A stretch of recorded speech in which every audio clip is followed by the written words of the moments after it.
Bonjour à tous, bienvenue sur Balade Parisienne, le site qui vous fait découvrir Paris à travers son histoire, son architecture et ses légendes.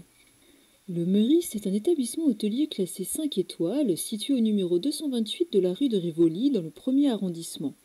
L'hôtel offre à ses clients une vue extraordinaire sur le jardin des Tuileries, le palais du Louvre, la tour Eiffel et la place de la Concorde.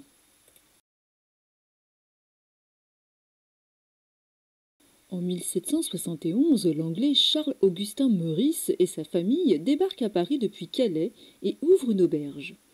Les affaires étant prospères, M. Meurice installe en 1818-1820 un relais de poste aux chevaux sur la route de Calais, à l'emplacement de l'ancien couvent des Feuillants, dans la rue Saint-Honoré. C'est de là qu'arrivaient ses compatriotes, dont la curiosité pour Paris se trouvait attisée après des années de blocus continental. Pour les riches Anglais, il n'est bientôt plus qu'une adresse, l'hôtel Meurice, où ils sont reçus selon leur manière et leur goût, à une époque où ils voyagent sans cesse et contribuent à développer partout la grande hôtellerie. Le Meurice offrait un style d'hôtellerie inédit pour le XVIIIe siècle et facilitait la vie aux touristes. Acquittement des formalités administratives, utilisation de valets de place attachés à l'hôtel, location d'appartements de toutes dimensions, mise à disposition de salons de conversation, linge blanchi au savon et battu à la main, employés parlant anglais, bureau de change, équipage et bien d'autres avantages. En 1835, l'hôtel déménage au numéro 228 de la rue de Rivoli, dans un bâtiment neuf et luxueux, construit par le promoteur immobilier François Corby. Il comporte alors 160 chambres. L'établissement est vite surnommé par les beaux esprits parisiens la ménagerie anglaise, puis l'hôtel des rois. De la monarchie de Juillet à la Troisième République, le Meurice reçoit la haute société de son temps, souverains, aristocrates, artistes et écrivains vantant la qualité des services, le raffinement des chambres et des salons, ainsi que la proximité des boutiques de luxe. En 1855, lors d'une visite officielle auprès de l'empereur Napoléon III et de son épouse, la reine Victoria séjourne à l'hôtel. Afin de la recevoir correctement, tout le premier étage est alors entièrement rénové. En 1889, le Meurice devient le premier hôtel parisien à posséder le téléphone. Le nouveau propriétaire, Henri-Joseph Scherisch, passionné de technologie, était convaincu d'attirer ainsi une clientèle renommée. En 1898, Arthur Million, propriétaire du Café de la Paix et des restaurants Weber et Le Doyen, rachète l'hôtel. Voulant concurrencer le Ritz, ouvert la même année sur la place Vendôme, il s'associe au grand hôtelier suisse Frédéric Schwenter. Ils entreprennent d'importants travaux d'agrandissement et de rénovation sous la houlette de l'architecte Henri-Paul Nénaud. Il réalisa une belle prouesse spéculative. En édifiant un comble monumental, il fit tripler la surface d'étage au-dessus de la corniche. Ce mode de rentabilisation de la parcelle fit fortune notamment auprès des compagnies d'assurance et des hôteliers jusqu'à l'intervention de la Commission pour la protection des perspectives monumentales en 1910. Durant les travaux, les ouvriers recueillirent un lévrier errant, aussitôt adopté par les employés, qui en firent la mascotte de l'établissement. Le chien devint même l'emblème du Meurice. L'hôtel rouvre ses portes en 1907. Pour les salons du rez-de-chaussée, le style Louis XVI est choisi. De larges pilastres corinthiens en marbre, simples ou accouplés, guirlandes et modillons dorés s'harmonisant avec un plafond allégorique de poêle-peau. Les chambres sont modernisées et équipées d'une salle de bain personnelle, d'un téléphone, d'une sonnerie électrique reliant les hôtes à leurs domestiques. L'ancienne cour intérieure était couverte d'une verrière à motifs d'écailles et de fleurs en fer forgé.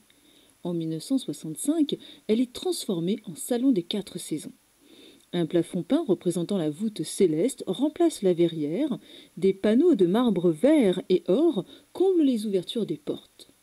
Des statues sont rangées dans les niches au centre de chaque panneau, illustrant le printemps, l'été, l'automne et l'hiver. Le salon Pompadour, non tiré d'un portrait de la favorite de Louis XV, a conservé son décor de lambris crème et or inspiré des boiseries versaillaises. Dans un petit salon couvert de tentures chinoises, 3 toiles marouflées d'Alexandre-Claude Louis Le Valais représentent une fête nocturne au château de Fontainebleau. La pièce en bois sombre abrite aujourd'hui le bar 228. L'établissement devient rapidement le repère des têtes couronnées et de l'aristocratie européenne. Il est surnommé l'Hôtel des Rois. En 1931, le roi Alphonse XIII d'Espagne, alors en exil, s'y installe, faisant apporter son mobilier du garde-meuble royal de Madrid. L'hôtel attira aussi le prince de Galles, les rois d'Italie, de Belgique, de Grèce, de Bulgarie, du Danemark, du Monténégro, le Shah de Perse, le bey de Tunis et bien d'autres. Le Meurice peut s'enorgueillir d'avoir reçu les Rockefeller, le président français Gaston Doumergue, le président américain Franklin Roosevelt, le comte Chano, le premier ministre britannique Anthony Eden, les artistes Rudyard Kipling, Edmond Rostand, Gabriele D'Annunzio ou Paul Morand. Pendant la Seconde Guerre mondiale, entre septembre 1940 et août 1944, l'hôtel servit du quartier général du commandement militaire allemand de la garnison de Paris et de logement de fonction pour le général Dietrich von Choltitz. Une campagne de rénovation est menée en 1947. Dans les années 1950, les familles royales cèdent la place aux patrons des multinationales, aux acteurs et aux artistes. Parmi ces derniers, Salvador Dali y réside 1 mois par an dans l'ancienne suite royale d'Alphonse XIII à partir de 1959 jusqu'à son décès 30 ans plus tard.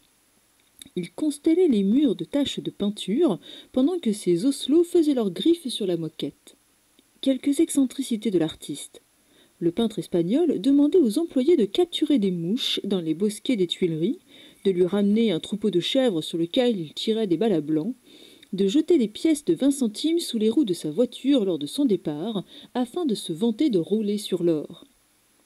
En 1984, l'établissement est acquis pour environ 100 millions de dollars par l'Aga Khan IV. Il revend son bien le 29 avril 1997 au Dorchester Collection, propriété du sultan de Brunei. Entre 1998 et 2000, l'hôtel subit d'importants travaux de rénovation, restauration et modification sous la houlette de Jean-Louis Robert, architecte en chef des bâtiments civils et palais nationaux, et Nicolas Papamiltiades. Création d'un sous-sol pour les infrastructures de chauffage et climatisation, création de nouveaux salons de réception au rez-de-chaussée au décor années 1900 et transfert de l'entrée principale rue de Rivoli. En décembre 2006, le président algérien Abdelaziz Bouteflika y vint en convalescence. En 2007, le Meurice est l'un des premiers hôtels à collaborer avec le célèbre designer Philippe Starck. Pour ses éléments de décoration intérieure, il s'inspire du génie et de l'espièglerie de Salvador Dali.